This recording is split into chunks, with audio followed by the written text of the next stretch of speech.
Hi friends, welcome back to Nazareni foods. నేను మీ నాజరేని.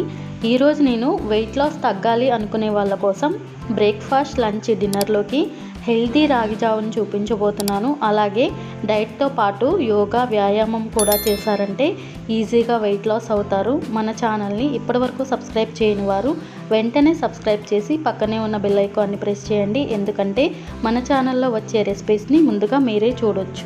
ముందుగా స్టవ్ మీద గిన్నెను పెట్టుకోవాలి. అందులో 3 గ్లాసుల నీళ్లు పోయాలి.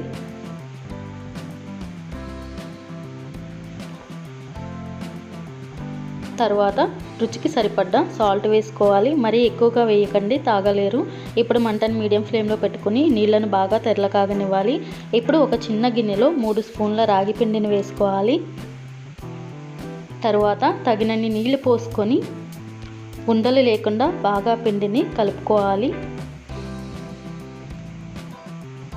చూడండి, ఉండలు లేకుండా బాగా కలిపేసుకున్నాం కదా.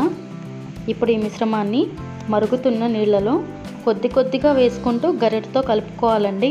గరిటెతో కలపకపోతే ఉండలు కట్టేస్తుంది. చూడండి, రాగి వాటర్ని వేయగానే రాగి జావ కొంచెం దగ్గరకు పడింది కదా. ఇప్పుడు ఇందులో బెల్లం వేసుకోవాలండి. 1.5 టేబుల్ స్పూన్స్ బెల్లం వేసుకోవాలి. బెల్లం వేసుకున్న తర్వాత ఒకసారి మళ్ళీ కలుపుకోవాలి. ఇప్పుడు మంటను లో ఫ్లేమ్లో పెట్టేసుకుని కలుపుకోవాలండి, లేదంటే చిక్కగా అయిపోతుంది జావ అనేది. ఇలా కలుపుకున్న తర్వాత చిక్కని పాలు, కాచి చల్లార్చిన పాలండి 1/2 కప్పు వేసుకోవాలి. వేసుకున్న తర్వాత మళ్ళీ ఒకసారి కలుపుకోవాలి. వావ్, చూడండి ఎంత బ్యూటిఫుల్ కలరో కదా. టేస్ట్ కూడా అంతే బాగుంటుంది. ఇప్పుడు ఇందులో 1 టీ స్పూన్ యాలకుల పొడి వేసుకోవాలి. రోజు ఉదయాన్నే రాగి జావ తాగితే చాలా రోగాలకు చిక్కుపెట్టొచ్చండి. రాగుల్లో కాల్షియం, ఫైబర్ పుష్కలంగా ఉంటుంది. చూడండి, రాగి జావ రెడీ అయిపోయింది. స్టవ్ ఆఫ్ చేసేసుకుని సర్వింగ్ గ్లాస్లోకి తీసుకుని సర్వ్ చేసుకోవాలి.